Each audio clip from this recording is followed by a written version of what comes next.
It's 8 in the morning in the village of Bajo Chiquito. The border police are getting ready to transfer hundreds of migrants to quarantine camps. Everyone listen. We can only take 13 more people. The boats are full. They come from all corners of the globe. After a year in pandemic, this narrow passage towards North America is finally opening up again. Dos Burkina Faso, dos Sudán. Ajá, dos Sudán. Siete masculinos de Haití y una femenina. Sí, tenemos de diferentes nacionalidades, tenemos de Palestina, Afganistán, todos tenemos. All of them walked for at least 5 days to cross the Darien, a thick and inhospitable jungle that extends from Colombia to Panama. There is no road through it.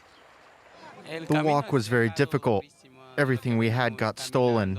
We slept on the floor. We had nothing to eat. And now we have no money left. None at all. A perilous journey, but it was Hannes's only way forward, as Europe's doors are closed.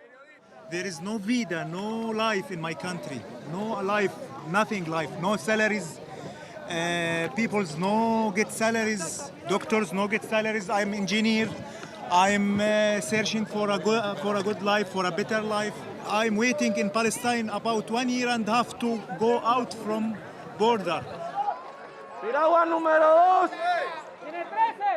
The International Organization for Migration monitors the Darien situation closely.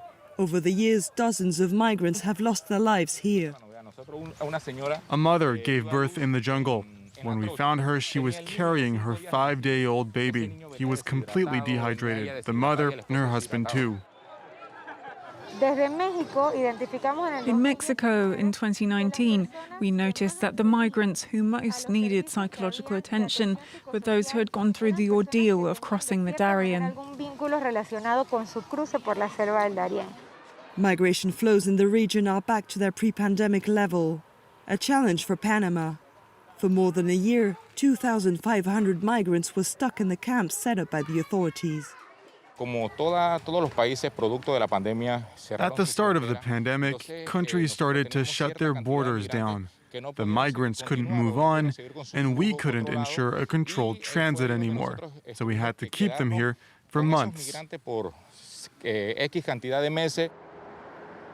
Some have been stuck in Panama City. A year after his crossing of the Darien, Jefferson still bears the mark of the insect bites which caused him very high fevers. When the pandemic started, I was locked up in migration services for 3 months. I felt more and more ill. I was distressed and desperate. I cried. I prayed to God every day. Jefferson is trying to save $300 up to go back to Colombia. For him, the better journey ends here. I want to get out. I need help. I just want to go back to my country. Here, I can't work because I don't have papers.